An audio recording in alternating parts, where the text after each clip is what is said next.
Hello everybody! This is the book that I'll be reading from. It is my first book, an anthology novel, 13 Offerings.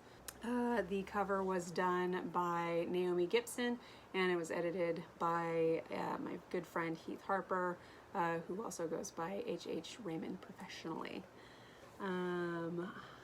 If you would like, you can buy a copy of 13 Offerings on Amazon. I also have it available on my website, www.aprilwahlin.com, if you'd like to read along or would just like a copy because you enjoy books. So hopefully if you're here you do enjoy books. I don't know. Not bad, no? Bannon beamed. His brother beamed at his brothers, as what was left of the old compass flaked away in tiny wood and metal chips. "It's not a competition, Bannon," Angus replied. "Yours is a simple story, yet well told. It's been accepted." "Don't worry, I have plenty more where that came from." "I hold my breath in anticipation," Angus scoffed, and turned to his brothers. "Now that you've shared, I suppose it's my turn." "Since you probably think you can do better," Bannon muttered. "Go on, brother," Patrick encouraged Angus. "Give your offering." Angus pulled an ancient coin from his pocket and placed it upon the table. This simple gesture was all the brothers needed to look to the heart of the table, yet again. Angus's eyes clouded. "I offer this ancient story of a being who has seen much in his infinite life. This coin, possessing his likeness, was printed at the height of his power. This tale is both his origin and his fall." The ancient coin began to tarnish and wear, losing contour and definition, as though passing through countless hands over many, many centuries.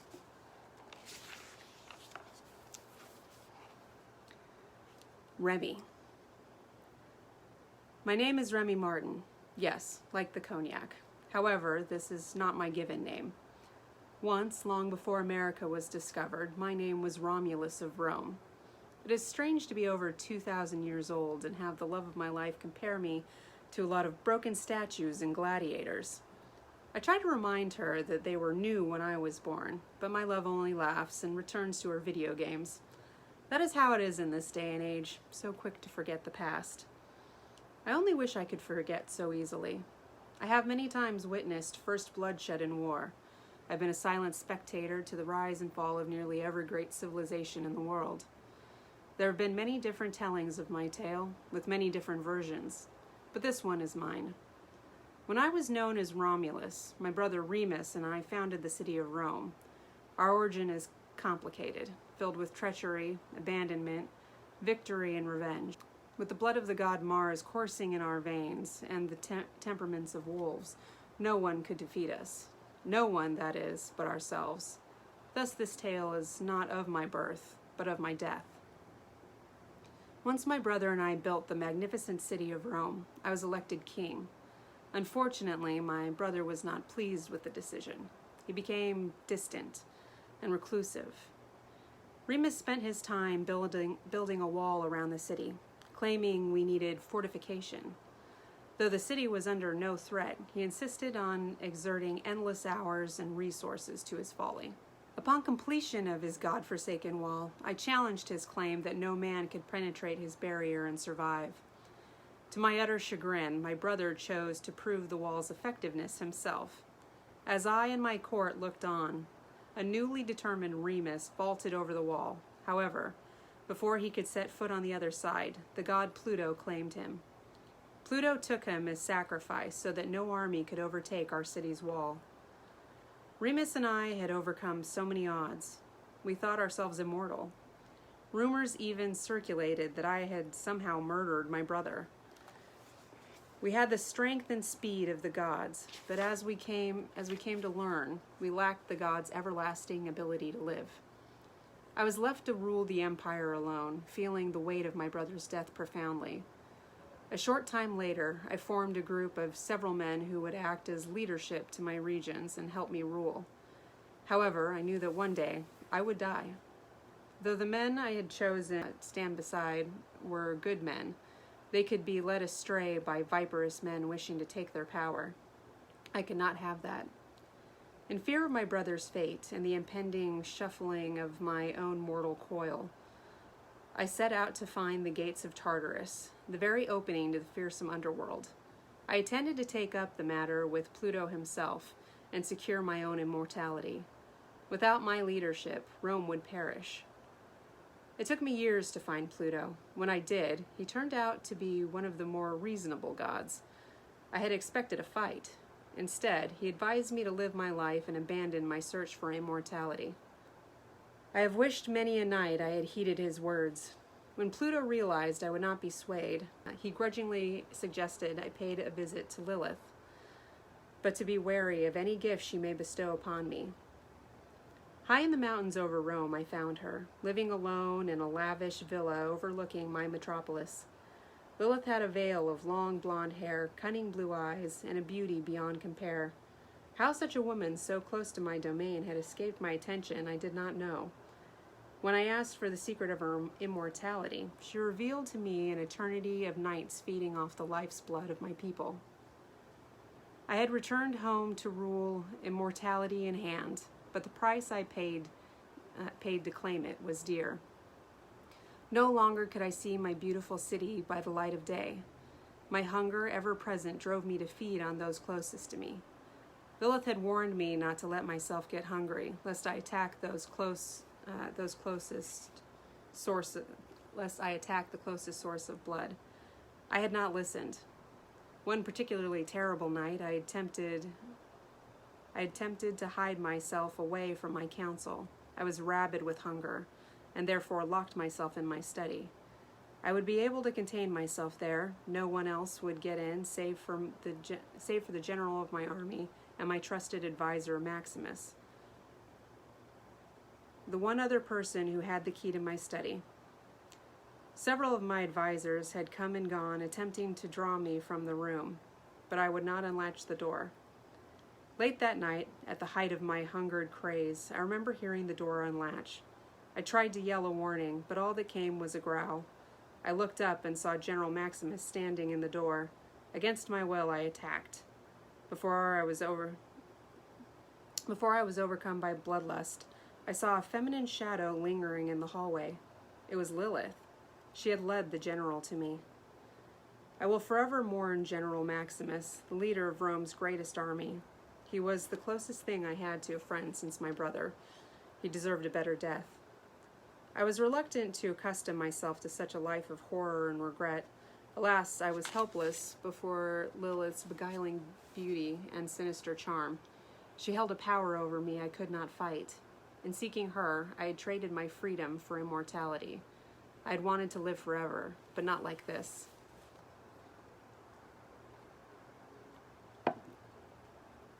I continued to rule over Rome for many decades, but as Lilith's influence over me grew, so did her influence over Rome. Under her power, Rome transformed into a brutal, cutthroat society determined to conquer every land within its reach by any means necessary.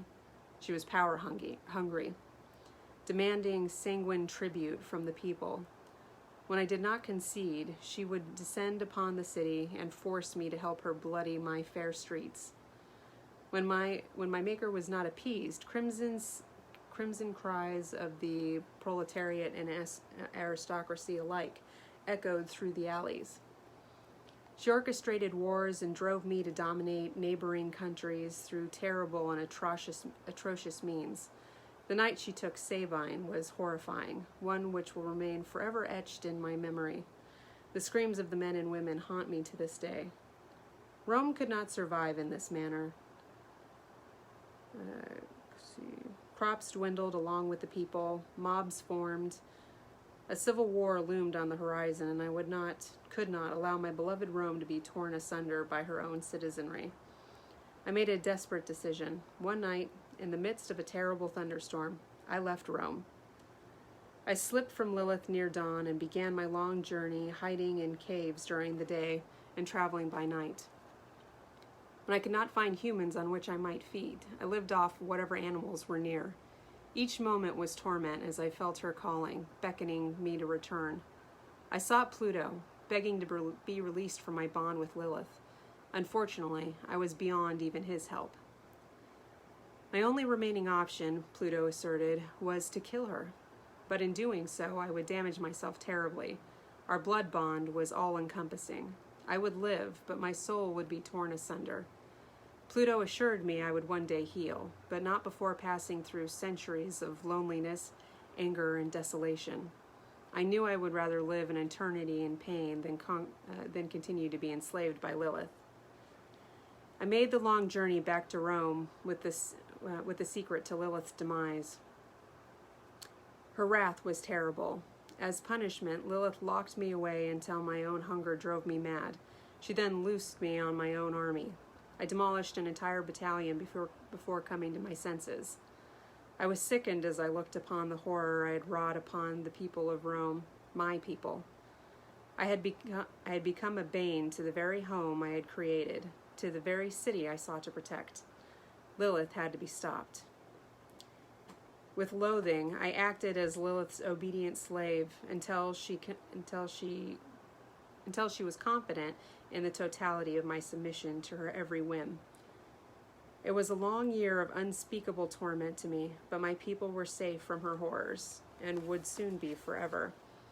One morning while she slept, I forced myself awake and snuck into her chambers.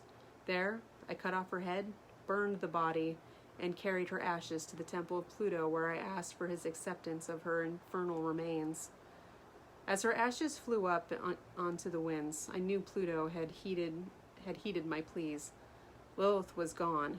In that moment, I crumpled, feeling as though the heart had been ripped from my chest. It was torture beyond anything I'd ever expected. Yet I was free from her control. I was a free Roman once again. I would have rid the world of her presence 100 times over, regardless of this wrenching in my chest. Once I was able, I returned home. There I vowed to never make another of my kind. Unfortunately, when I reached the city of Rome, I found her so changed she was no longer mine. However, knowing she was safe from Lilith, I decided it was time to go on my own way. I ceased to be Romulus of Rome.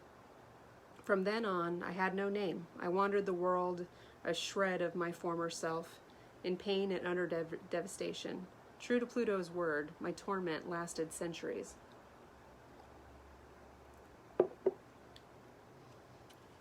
Then one day, when I felt as though I had nearly become accustomed to my suffering, the pain subsided and I began to heal.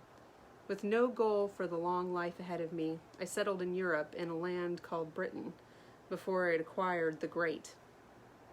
It had once been part of my own territories, making it familiar enough to be a comfort, and yet different enough that I could exist without constant reminders of my past. From Britain, I moved to France and settled near a small commune, Point Remy. I spent my years in this idyllic locale. As the people came to know me, they bestowed upon me the name of their patron saint, Saint Remigius, and affectionately referred to me as Remy. The people and their saint reminded me of the home I once knew in Rome, before the death of my brother, where life was divine and we were loved by our people. I spent nearly a century in Point Remy, and though I loved my home in France, I eventually had to leave. I changed cities every few decades, continents on occasion. I even fought in wars when necessary. Mars still favored me in battle, and I won every skirmish in which I participated. When I eventually tired of the world and its politics, I settled in the New Americas to sit back and watch the human play unfold around me. There, I adopted the last name of Martin, after the distiller of my favorite cognac, and Remy Martin was born. Slowly but surely, supernatural beings settled in this new land of opportunity and wreaked much havoc, particularly throughout the American South. I helped the supernatural law, the order, establish rules to keep more fearsome and stubborn supernaturals in line. The order eventually discovered my history and began referring to me by my given name. Romulus existed once again, this time as enforcer instead of king. My former name drives terror into the minds of those who are familiar with my terrible deeds. However, to myself, I remain Remy Martin, a solitary immortal who becomes Romulus only when needed. In all this time, I'd kept my vow never to make another. That was until Pluto, who is more popularly known by the name Hades, or simply Death, called upon me for a favor. I've tried to relay this story to my love, but she's such a young creature. She unfortunately has the attention span of a gnat. One day she may listen, and she may become frightened of my past, but ultimately, it makes little difference. We are who we are. We are bound to one another, and not even time can sever these bonds. I'm going to go ahead and stop there because we go back to the brothers and their table and the telling of their stories, and I will pick up there next Friday. I hope you guys enjoyed that reading. If you have any questions, let me know. Let's see here. Just reading. I know that name. Yes. Anybody that's read Pandora Syndrome, my second book, Romulus of Rome, Remy is the main love interest. So that is the connection there. Yay! All right. Well, thank you guys all for coming to listen. I appreciate it, and I hope to see you guys all next Friday. And I hope you all have a very wonderful weekend. Bye.